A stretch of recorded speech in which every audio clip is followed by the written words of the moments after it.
आज हम पढ़ने वाले हैं एनसीएफ 2005, जो कि डायरेक्टली तो आपके सिलेबस में है नहीं सीटेट में, लेकिन वो इंक्लूसिव एजुकेशन के अंदर भी एनसीएफ आ जाता है।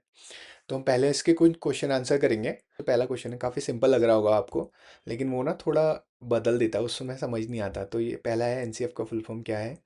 तो ये तो आपको पता ही होगा, national curriculum framework. Option B is the right answer.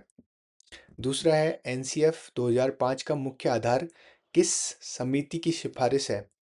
तो ये है आपकी लर्निंग विदाउट बर्डन 1993 के हिसाब से एनसीएफ बनाया गया है। थर्ड क्वेश्चन है, एनसीएफ 2025 की नेशनल स्टीयरिंग कमेटी तथा लर्निंग विदाउट बर्डन कमेटी के अध्यक्ष कौन थे? तो ये भी आपको पता होगा, प्रोफेसर यशपाल हैं इन दोनों के। एनसीएफ, चौथा क्वेश्चन, एनसीएफ 2005 को तैयार करने के लिए कितने नेशनल फोकस ग्रुप बनाए गए हैं? ये हैं आपके 21 नेशनल फोकस ग्रुप बनाए गए हैं। उसके बाद है, एनसीएफ 2025 की निर्माण प्रक्रिया के दौरान देश भर में कितने प्रमुख सेमिनार, रीजनल सेमिनार्स आयोजित किए गए हैं? तो ये हैं आपके 5। और इसके बाद नया क्वेश्चन है, एनसीएफ 2005 की भूमिका इंट्रोडक्शन में रविन्द्रनाथ टैगोर के किस निबंध से उद्धरण कोट लिया गया है? तो ये है आपका सिविलाइजेशन एंड प्रोग्रेस, बी, छठे का बी। फिर है एनपीई, ये 1986 ने एनसीएफ को किस रूप में देखा गया है? नेशनल पॉलिसी फॉर एजुकेशन बनी थी 1996 में, इसको किस रूप में देखा गया है? तो इसका है आंसर, राष्ट्रीय शिक्षा प्रणाली को विकसित करने के साधन के रूप में।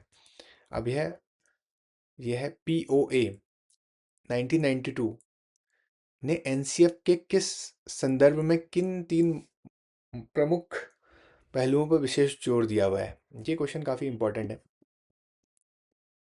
ये आ भी सकता है। तो इसका आंसर है B, relevance, flexibility and quality. आप, मैं कहूँगा कि आप इंग्लिश में थोड़ा इसको ज़्यादा पढ़ें, क्योंकि हिंदी में ना कि एक शब्द के, इंग्लिश वाले शब्द के दो तीन होते हैं हिंदी में। तो हिंदी याद करेंगे तो आपको दो तीन शब्द याद करने पड़ेंगे, बट अगर आप इंग्लिश एक बार याद कर लोगे ना, तो फिर इसका बना लो R F, quality, relevance, flexibility, quality, ऐसे दो तीन बार 10 बार बोलोगे तो याद ही हो जाएगा।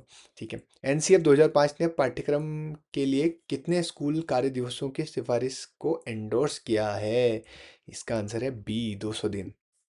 एनसीएफ 2005 ज्ञान और सूचना के विषय में क्या दृष्टिकोण रखता है? क्या ज्ञान और सूचना एक ही है? सूचना ही अंतिम ज्ञान है? एनसीएफ दोनों को अलग मानता है? इसका आंसर है सी। ठीक है, ये हमने क्वेश्चन आंसर कर लिए हैं। अब हम जो मैंने इसके नोट्स बनाए थे ना, वो एक बार हम देख लेते हैं। सो एनसीएफ 2005,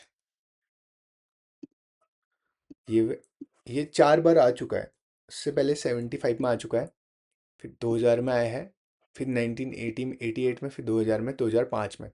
ठीक है। उसके बाद 21 फोकस नेशनल फोकस ग्रुप में लिया गया है, व्यूज को लिया गया है इसमें। और ये रविन्द्रनाथ की कविता से दो शब्द लिए गए हैं, creative spirit and generous Joy. ये भी क्वेश्चन आ सकता है कि कौन से शब्द लिए गए हैं, ये अभी हमने देख लिया है। बाकी इसके चैप्टर्स हैं। तो चैप्टर में मेन जो पहला चैप्टर में बात जो कही है, इसमें ये वाली बात कही है, लर्निंग विदाउट बर्डन। ठीक है, बाकी तो कुछ ज़्यादा इतना इम्पोर्टेंट नहीं है। ये हो गया एनसीएफ। तो इसके अलावा एनसीएफ में कोई ज़्यादा क्वेश्चन नहीं है, इतने में ही ख़त्म हो जाएगा एनसीएफ आपका। तो ओके, आगे मिलते हैं, आरटी पढ़ेंगे, फिर हम ऐसे पूरा पूरा पेडागोजी ख़त्म कर लेंगे एकदम शॉर्ट एंड सिंपल वे में।